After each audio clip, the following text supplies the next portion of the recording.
Welcome to this week's virtual Drasha. This week we have the incredible privilege of Parshas Tisa. The Parsha contains what can only be described as perhaps the most traumatic and tragic event of our history. Cheta Egel, sin of the golden calf. And we know the story. Moshe Rabbeinu goes up to Har Sinai in an effort to bring down the Torah for us, for Klal Yisrael. Klal Yisrael miscalculates the number of days that Moshe Rabbeinu is gone, thinking perhaps that Moshe Rabbeinu has died, and just in a panic, they build the golden calf. What was the nature of the calf? Was the calf idolatry? Was the calf supposed to be a replacement for Moshe Rabbeinu to be a leader? That's a machlokes amongst the Mefarshim. But I want to draw your attention to a fascinating pasuk. So Moshe Rabbeinu is on the top of Har Sinai. Moshe Rabbeinu is in the midst, or really at the end of his 40 days and 40 nights. Lechem lo achalti mayim lo shasisi. He hasn't eaten anything. He has not consumed. Did not drink anything. Moshe Rabbeinu at this moment is more malach than man. He's more angel than mortal. And the pasuk says as follows. This is in Parak Lamed Beis, pasuk Zayin, chapter 32, verse 7. Vaidaber Hashem el Moshe. So you have to appreciate, literally, Moshe Rabbeinu and HaKadosh Baruch Hu are in the midst of this beautiful, holy, spiritual dialogue. HaKadosh Baruch Hu interrupts it and he says, Lech raid. Go. Lech means go, walk. Raid, you have to go down. For the nation, Moshe, for the nation that you have taken out of Egypt, they have corrupted themselves. They have destroyed themselves. Lech raid. Go and descend. Go and descend. And Rashi HaKadosh quotes the Gemara and says as follows, Lech raid migdulascha. See, Rashi understands through the lens of the Gemara that HaKadosh Baruch Hu is upset with Moshe Rabbeinu. Lech raid is not just a command. It's an expression of divine displeasure. Go Moshe, go. I don't need you anymore here. Raid migdulascha. Go down from your greatness. Why? Lo nasati lecha gidula ela b'shvilam. HaKadosh Baruch Hu says, Moshe, you're only the leader. I've only conferred upon you prophecy, Ruach HaKodesh, Nevuah, Kedusha, because of your elevated status as leader of the people. But now that the people have morally bankrupted themselves, now that the people have engaged in this heinous behavior, I don't need them, and I don't need you. A dramatic statement, Lech raid, just go. At that point, Kiviyach Rashi in the Gemara that says that Moshe was like excommunicated from Hashem. Lech raid, 2 words, yet filled with like divine displeasure, divine anger, almost, if we dare say, a sense of divine disgust. Get out of here. Get out of here, Moshe. Moshe Baruch Hu feeling so angry and disappointed at Klal Yisrael and voicing that disappointment to Moshe Rabbeinu. But there's a beautiful insight that is given by the great tzaddik Rav Mordechai Chaim of Slonim, the Slonim Rebbe. And Mordechai Chaim of Slonim says as follows. He looks at this phrase a little bit differently. Lech raid. He says, listen to this. I want to quote to you. Kevan shenoda lamoshe ki chatu Yisrael be'egel. See, in this moment, of course, right when HaKadosh Baruch Hu tells Moshe Lech raid, he tells Moshe ki shichei samcha. In other words, Moshe finds out what Klal Yisrael did. HaKadosh Baruch Hu tells them they built the egel. What degree of specificity God gets into with Moshe Rabbeinu, I don't know. But Lamaisa HaKadosh Baruch Hu tells Moshe Lech raid, go ki shichei samcha. Your nation have bankrupted and destroyed themselves. So the Rebbe of Slonim says as follows. In that moment when Moshe Rabbeinu hears that Klal Yisrael built the egel, if you're Moshe Rabbeinu, what are you thinking in this moment? Chashon Baruch, you know what? I'm going to stay here. At this point, as we mentioned before, for 40 days, 40 nights, Moshe Rabbeinu has been with HaKadosh Baruch Hu. He didn't drink, he didn't eat, nothing. If you're Moshe Rabbeinu, says the Rebbe of Slonim, you're thinking to yourself, I'm going to stay here. I don't need to go back down to this. I don't need to get immersed in whatever tumult they're rolling around in. I don't need it. I'm just going to stay here with you, Ribono Shel Olam. What do I need this for? What do I need to go back down there to a nation of idolaters? And if not idolaters, certainly a nation of ingrates. And it's in that, so says Rebbe Slonim, Moshe Rabbeinu in this moment is he has this inner conflict. Maybe I should just stay here. Maybe I should just join the celestial sphere. Maybe I should just join the legions of Malachim. Leave the world behind. Leave the world behind. And just stay here, B'kedusha u'b'tara. And says the Rebbe of Slanim, in that moment, Chalish Baruch Hu turns to Moshe and says, Moshe, I am the Bochin Levavos. I am the Yodea Machshavos. I know what you're thinking. I know exactly what you're thinking. And here's what I have to say to you.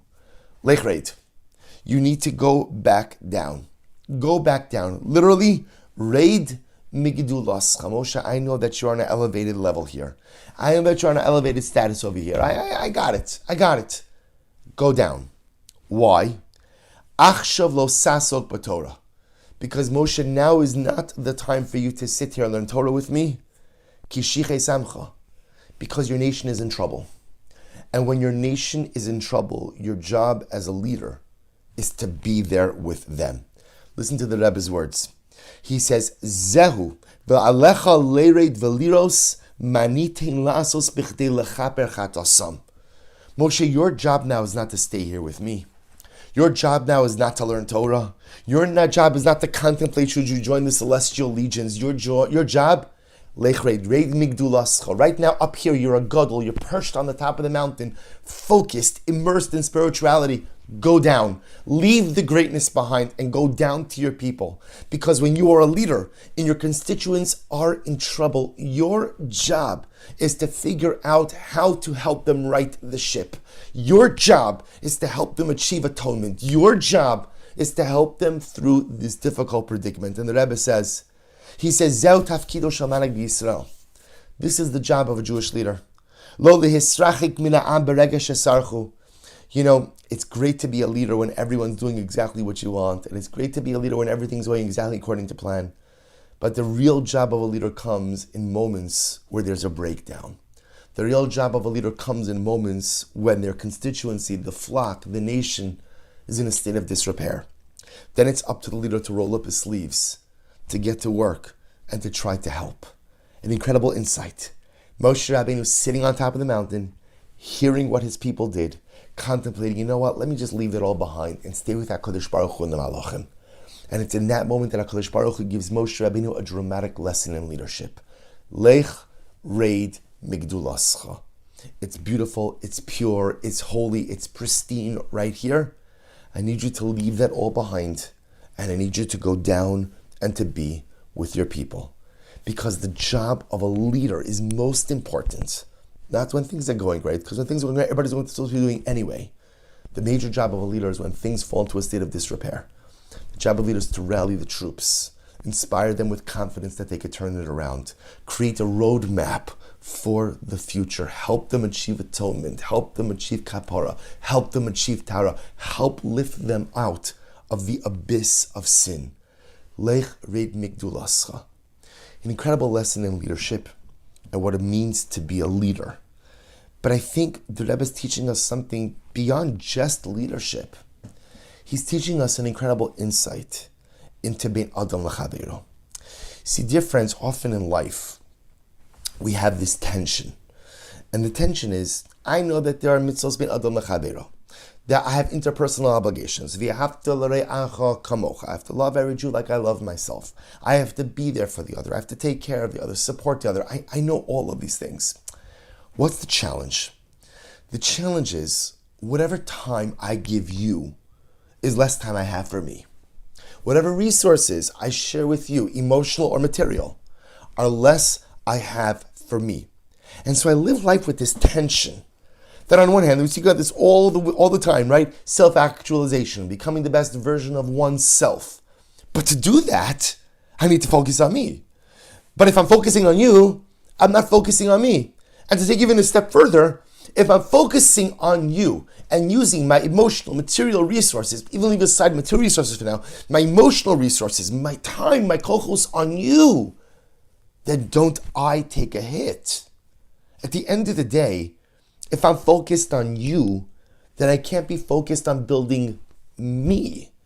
You could say, but if I build you, I build me. It's all very nice.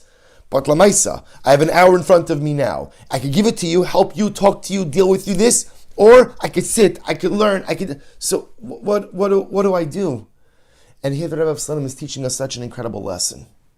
That yes, when you help others, very often, you are giving up personalistic spiritual loftiness. You are. But it's the best investment you could possibly make. Because what you give to the other is it's like a force amplifier. In other words, what you do for you is great for you. What you do for the other ultimately has a ripple effect well beyond you. We acknowledge the fact that when I do and I give to the other, it comes at a personal expense. It does. And it's disingenuous to pretend otherwise. I could be doing so many wonderful things for people, and that's great. But let me be honest. When I'm doing stuff for others, that is time, that is energy, that's emotional resources that I could have been devoting inwards, building the self. But I'm giving that up for you. And says the Rebbe of Slonim, that's what HaKadosh Baruch Hu was teaching Moshe Rabbeinu. This twofold lesson. Number one, the din in leadership. That ultimately, again, what it means to be a leader is dafka when there's crisis. That's when you roll up your sleeves and get to work. Dafka when there's crisis. That's when your people need your leadership, need your inspiration, need your vision, need your optimism most. But it's not just the din in leadership. It's a din bin adam l'chavero. You know, Chavre, if you think about it, how often I would love to just sit on my Har Sinai. I'd love to sit on the top of my Har Sinai, contemplating the world, contemplating my life, focusing on our relationship with HaKadosh Baruch Hu. And then when I want to do that, I hear that voice of HaKadosh Baruch Hu that says, Lech Reid. Lech Reid migdulascha. I know, it's beautiful. It's fantastic. I love having you here. I love seeing your growth. I love seeing your development. But you know what I love more? I love when you take your resources and instead of focusing them inward, focusing them outward. Even more than I love you sitting on top of the mountain, growing spiritually with me, I love even more when you could help out your nation, when you could help out your fellow Jew. The Ribono Shel Olam recognizes the expense that we incur, the personalistic expense that we incur when helping the other. But HaKadosh Baruch Hu says it's the best expense and the best investment we could possibly make. Moshe Rabbeinu leaves the exalted perch on the top of Mount Sinai, comes down and leads the people to tshuva. If we are leaders, maybe Zocham Yeras Hashem to lead our flock in times of difficulty, to lift them up in the midst even of catastrophic circumstances. And even if we don't have a position of leadership, like Moshe Rabbeinu, maybe Zocham Yeras Hashem, to give up a little bit of our personal kedusha in order to be able to invest and to help the other. Wishing everyone a good and Erev Shabbos and a beautiful Shabbos Kodesh.